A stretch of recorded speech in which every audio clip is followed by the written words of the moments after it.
Many people have reported seeing a loved one or friend appear to them at the exact time of their passing. This is a very strange phenomenon that people have experienced over many centuries. The following two stories are classic cases of people appearing to family or close friends at the exact time of their passing. Lieutenant David McConnell, 1918.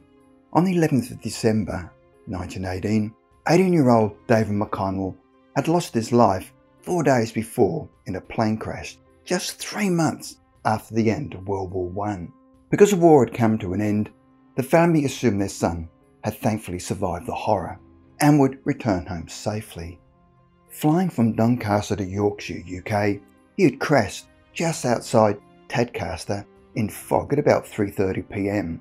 The plane suddenly had engine trouble and nosedived into the ground, throwing the young pilot against the gun, where he instantly lost his life. However, at the funeral, the McConnell family was shocked to learn from a Lieutenant Hillman that David's apparition had been seen at the base at Tadcaster at the moment of his fatal accident by his roommate. The father naturally wanted to find out more, and so wrote to David's roommate, called Lieutenant Larkin. Larkin claimed to have been visited by their son after he had perished in the plane crash. Larkin was an extremely reliable witness who claimed, when responding to the letter, that he actually met with his son's spirit almost immediately after it had happened, but not realising that it was communicating with the spirit. Lieutenant Larkin also claimed that he was not into any form of spiritualism and defined himself as a skeptic. Larkin then explained how the events of the day had begun, where at 11 a.m. David appeared in his flying clothes.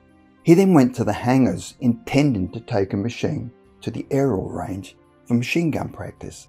He then came back into the room at 11:30 and told Larkin that he was not going to the range, but was instead taking a Sopwith Camel, that is a single-seat biplane fighter aircraft, to Tadcaster Aerodrome. He said, "I expect to be back in time for tea. Cheerio." He walked out and half a minute later knocked at the window and asked Larkin to hand him his map, which he'd forgotten. After Larkin had had lunch, he spent the afternoon writing letters and reading, sitting in front of the fire. Where he was sitting in front of the fire, the door of the room was about 8 feet away at his back. He then heard someone walking up the passageway. The door opened, with the usual noise and clatter which McConnell always made. He heard him say, "Hello, boy," and as he turned half around in his chair, he saw him standing in the doorway, half in and half out of the room, holding the doorknob in his hand. He was dressed in his full flying clothes, but wearing his naval cap, there being nothing unusual in his appearance. His cap was pushed back on his head, and he was smiling, as he always was when he came into the room and greeted us. In reply to his "Hello, boy," Larkin remarked, "Hello, back already?" He replied, "Yes, got there all right, had a good trip." He was not positively sure of the exact words he'd used, but he said, "had a good trip," or "had a fine trip," or words to that effect. He was looking at him the whole time he was speaking. He then said, "Well, cheerio," closed the door noisily and went out. Thinking no more of it, Larkin went on with his reading. He figured that Lieutenant McConnell had gone to visit some friends in one of the other rooms, or perhaps had gone back to the hangars for some of the flying gear, helmet and goggles, etc., which he may have forgotten. He said he did not have a watch, so could not be sure of the time, but was certain it was between 3:15 p.m. and 3:30 p.m, because shortly afterwards a Lieutenant Garner Smith came into the room, and it was 3:45 p.m. He said, "Well, I hope David gets back early. We're going out this evening." Larkin replied, "Well, he is back. He was in the room a few minutes ago." Garner Smith said, "What, is he having tea?" And replied that, "I did not think so," as Lieutenant McConnell had not changed his clothes, but that he was probably in some other room. Garner Smith then said, "I'll try and find him." Larkin himself then went into the room, had tea, and afterwards he dressed and went out to a hotel. In the smoking room of the Albion Hotel, he heard a group of officers talking and overheard their conversation and the words crashed, Tadcaster and McConnell. On hearing those key words, Larkin then approached them, and they told him that just before they'd left Scampton, word came through that McConnell had crashed and had lost his life while flying the camel to Tadcaster. At that moment, he did not believe it, that he'd lost his life on the Tadcaster journey. His impression was that he had taken the plane up again after he had seen him. Larkin felt positive he had seen David at 3:30 p.m. Naturally, he was eager to hear something more definite, and later in the evening, Larkin heard that he had indeed lost his life on the Tadcaster journey.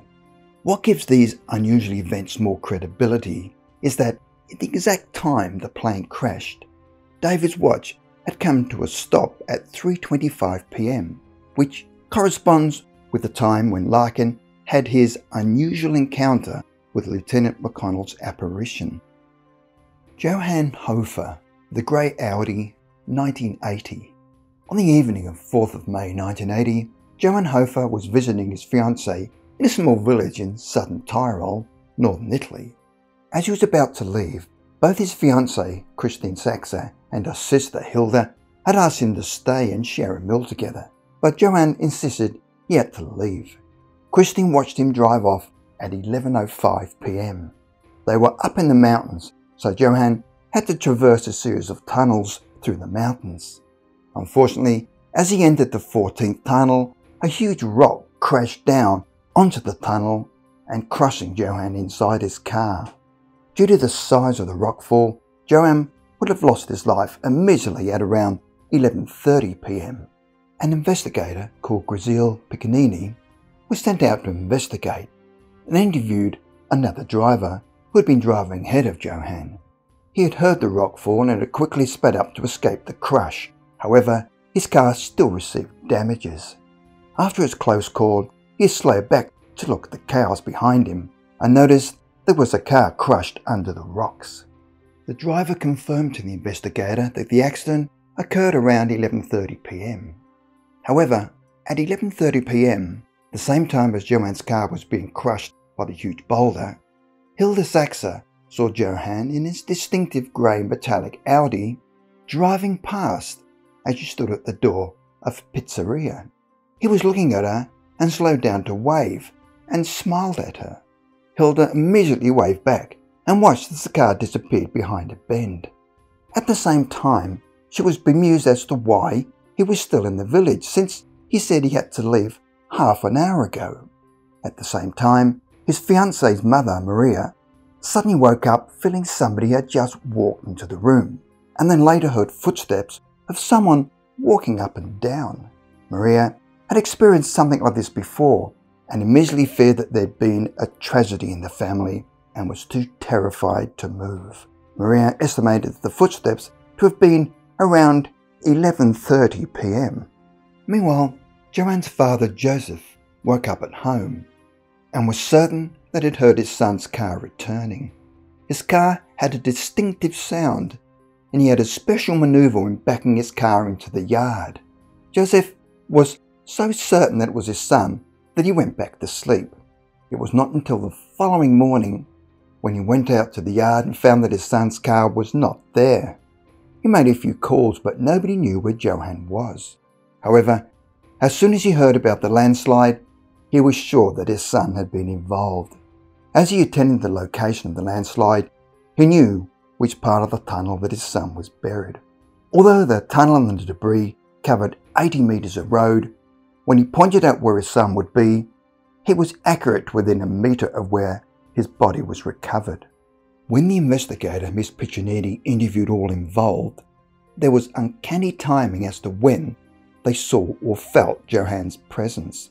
Hilda had no doubt that she had seen him at 11:30 p.m, at what would have been the time of his passing. She not only saw him at close range and knew him well, but yet not only waved at her, but also smiled at her. That his car was very distinctive with coloured stripes on the back window as he drove past. The investigator claimed that after retracing his steps, there was no way that Johann could not have driven away, then turned around and come back into the village and then managed to be at the scene of the accident at the relevant time. The weekend before Johan's passing, his father had a feeling of dread and said to his son that he felt something awful was going to happen. What makes this story all the more eerie was that Johan, at the time of his accident, had manifested in different locations at the same time.